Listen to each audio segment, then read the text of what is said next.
Well, the other night I was in my room and my eyes ran across this book, The Healing Wisdom of Africa by Malidoma Patrice Somé.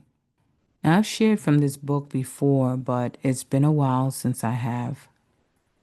And I really felt like I should share this with you. This is in chapter 4, The Value of a Healthy Community. As you drive west on the one-lane road considered to be the nation's main artery, you are plunged into the silence and mystery of the indigenous world. Here, standing on the side of the road, a group of half-naked people, each carrying a large bundle on her or his head, watches you pass in your slow-moving vehicle. You see, they're wondering why you have decided to come to this part of the world. Farther down the road, you have to stop to avoid plowing into a herd of cows and sheep being led slowly across the highway. Minutes later, you may have to get completely off the road to let a cargo truck speed past you. For these trucks own the road. Their only competitors are donkeys hauling a cargo of merchandise, perhaps dry wood, and heading toward the city. Meanwhile, if you pay attention, you will notice signs that tell you when you are entering a village. But seldom will you notice the village itself. You will see only a hut here and there dispersed amid the trees. This is because you are driving on the main highway. Entrances to these villages are on tiny passageways that lead to the village circle. After 220 kilometers on the tiny paved road, a big sign will appear that tells you to turn left at the next intersection if you intend to enter Daggerland. There ends the leisure of your trip, for the paved roads turns to dirt. As you begin riding on it, you will think nostalgically about the smooth road you just left. Countless holes that must be avoided at all cost, punctuated by spreads of red dirt that turn into a thick cloud of dust as you drive over them, make you wonder if you will ever arrive safely at your destination. If you ride in Dano and ask for the Somé family, people will tell you that half of the area is full of Somés, and therefore you will have to be specific.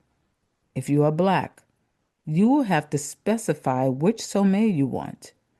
But if you're white, they will know which Somé you are referring to. Either way, you will be the center of a lot of attention because you're a stranger and therefore under the protection of spirit. If the first person you encounter is a true follower of the tradition, he will take you into his house and ask you to sit and relax. Don't act as if you're in a hurry. He has to fulfill his obligation to spirit.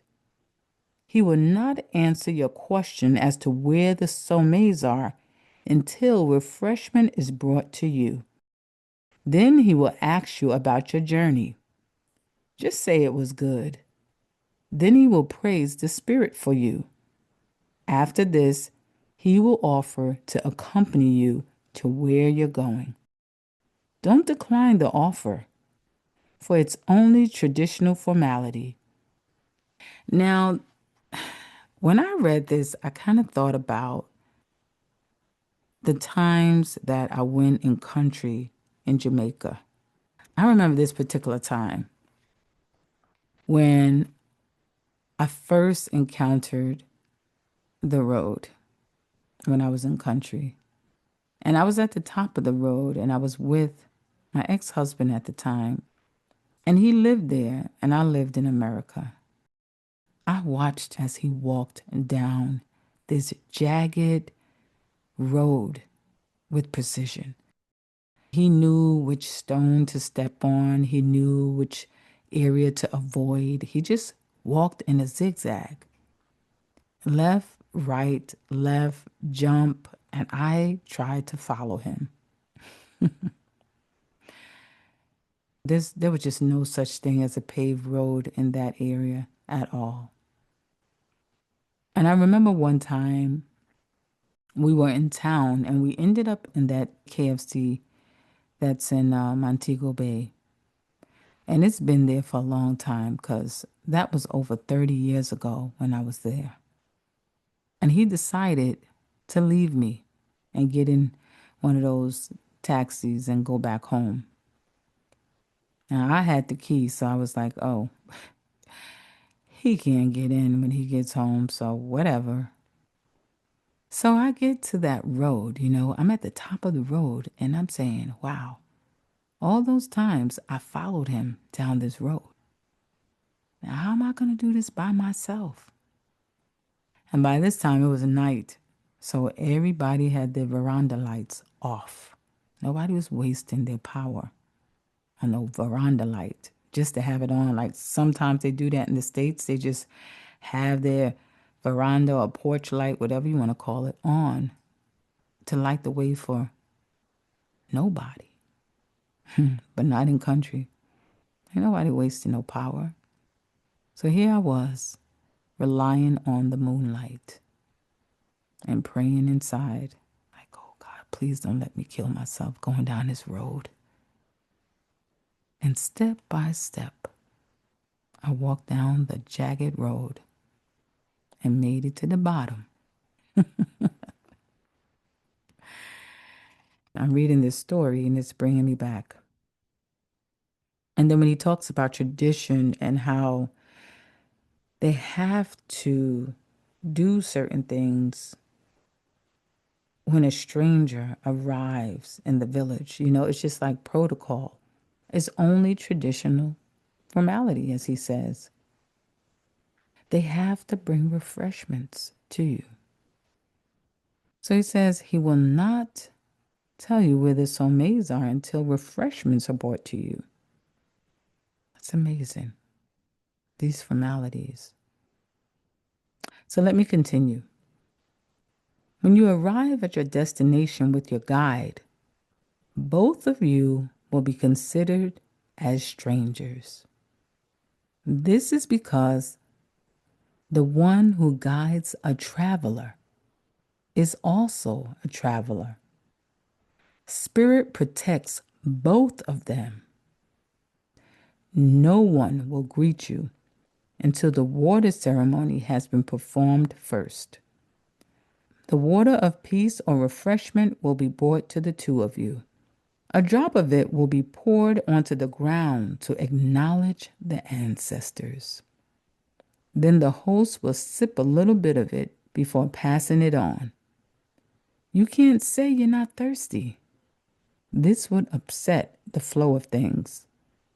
What matters is the symbolism of the gesture. After a long moment of silence, in the course of which you may feel as if you're being ignored, your host will finally come and greet you in person, but only after your guide has told the entire story that explains why you're with him. As your host greets you, people will begin to pour in from surrounding compounds, for the news has spread and the stranger has arrived. The greetings may feel interminable to you. After everybody has had a chance to say hello to you, you will be asked to follow the host, along with a few other people, to the ancestral altar. It's often nested in one of the many rooms in a compound or in the front yard.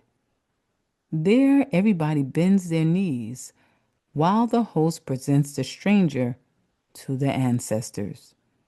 The host takes some ash on his hand and sprays it on the altar, then speaks of peace, protection, health on behalf of the stranger.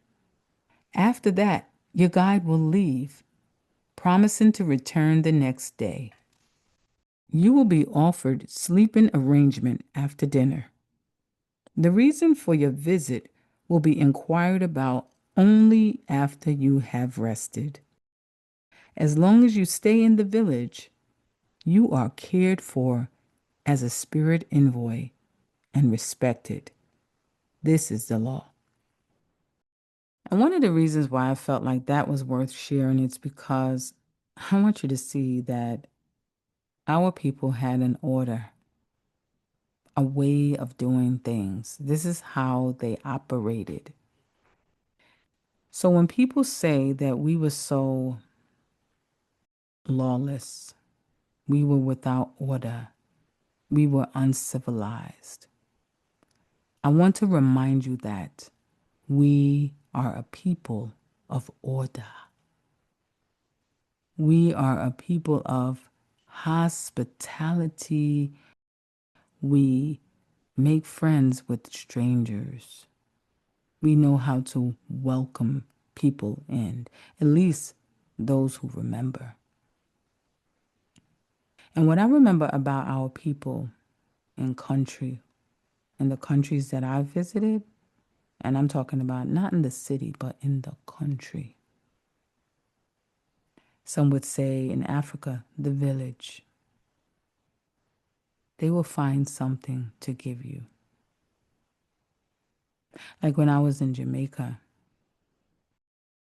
I remember my ex-sister-in-law used to walk down that hill I talked to you about, from the top all the way to the bottom, even if she was only coming to bring you some avocado or some breadfruit, something she got from the tree. You would hear her in the morning come and say, "Morning, morning, Gina," and bring you something. Never come with her two arms swinging. And whenever she offered you what she had, she always bore a smile. And I remember mornings where my ex's cousin used to come, and he always liked to come through the back door. Something about coming through the back. Nobody likes to come through the front door, really, unless they really have no choice, because the dog is there, right? So I remember she used to come, and you go through the back door, and you see her with a fresh loaf of bread. You hear me? Trinidad, they just love to bake bread. And when they make bread, they don't just make one loaf. They just make like all 6 loaf, 3 loaf or something like that, 4 loaf, and they share it. They don't make bread for themselves.